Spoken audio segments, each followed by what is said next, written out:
On Twitter, Benjamin Massey posted this picture of the king himself in a Raging Cajuns uniform. Darian Harmon over here on my left, and then also Trent Winbush right here on my right. How much do you lift, bro? Well, over at LCA, they're lifting a lot.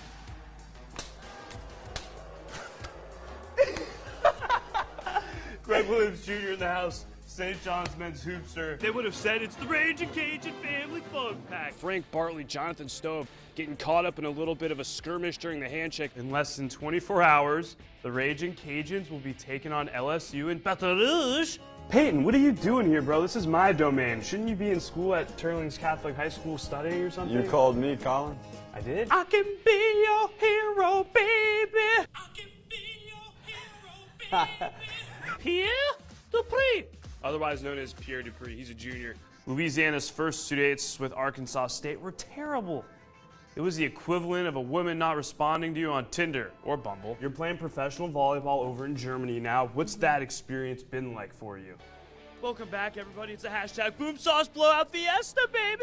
I was having a little introspective moment there. Guess what? We have some weather coming up, but stick around. We got more live shenanigans for Pete's, and everyone did not abandon me, I promise. Acadiana is outscoring the Twins 46-13. I'm not lying, LOL. He has a real soul patch. Just give it a little rub.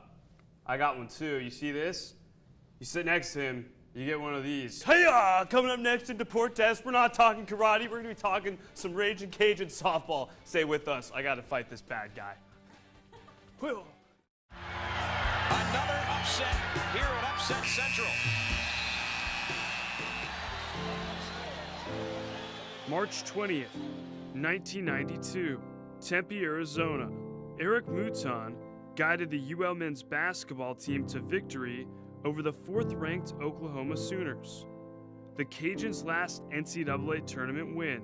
You're just so excited and so pumped up after that first win, and then 2 nights later, your basketball career is over. After losing to New Mexico State in the next round of the tournament, the Aggies are going to the Sweet 16, the number 12 seed in the West. One would think Eric Mouton's basketball career was destined for the bright lights of the NBA. But the former core of the 1992 Raging Cajuns men's basketball squad found a different position on the court. I did have a chance to maybe go overseas and play a little bit, but decided not to. I wanted to stick around here and went straight into coaching from there.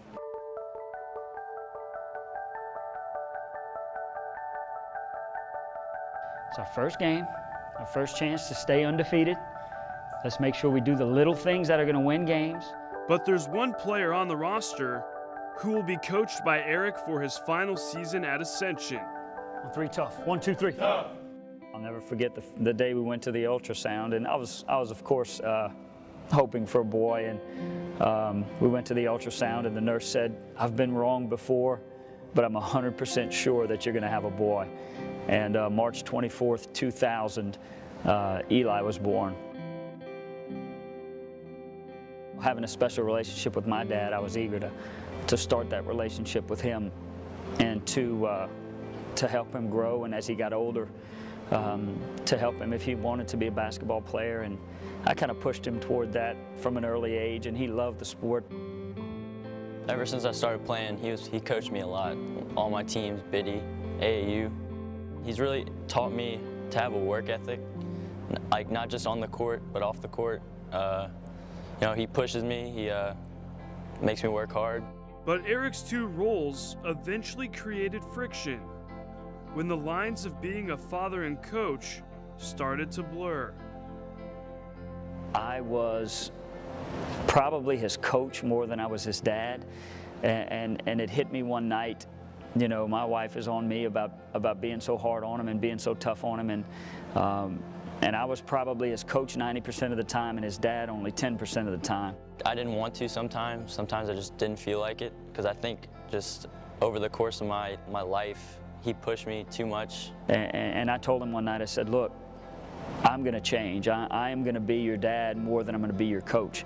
He just kind of realized one night that He just needs to let me do it, and then if I don't want to, then I'll do something else. If you want to get there on your own, it's up to you. And our relationship has been so much better since that night. From that point on, I got in the gym more, started working on my game. And he works his butt off. He's a great kid. I'm more proud of the way he acts. I'm more proud of the things he's doing in the classroom, his ACT scores. I'm more proud of all those things than what he's accomplishing on the basketball floor. And it wasn't always easy, and I know it wasn't always easy for him. Eric was able to leave coaching on the court and become more of a father at home. But in Eli's mind, he was always something more. I was in 8th grade. It was a public speaking class, and we had to write a speech and give it. He said, write something that you're passionate about and that you like. So I decided I was going to write about my dad. I walked into that speech, and we all sat down, and there's a lot of people sitting around, and he starts with that first line. For some people, their hero is an actual superhero. But for me, my hero is my dad. For him to say that his hero was his dad, you know, it just meant the world to me, and I'm proud of that. He is my role model, and I want to be just like him. My dad also teaches me many life lessons on stuff. For the final time of his high school basketball career, senior point guard Eli Mouton will share the court with someone who is more than just a coach and more than just a father. Now that I've stepped back and allowed him to just be himself and to go out there and play, and I took a lot of pressure off of him, you know, you just got to let them find their own way and support them 100% in whatever they want to do.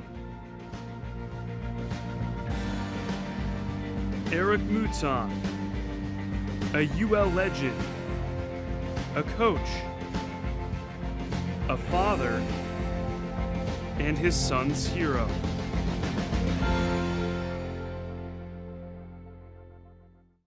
How much protein do you eat? A lot of protein, lots of whey, 5 scoops of whey every day. Oh! And he gets it to go. Karen Crow senior Beau Richard, he has a phenomenal beard. Me, well, see this? I got nothing. We are the champions, my friends.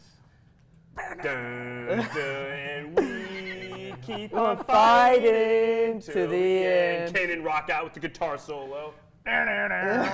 We Are the champions.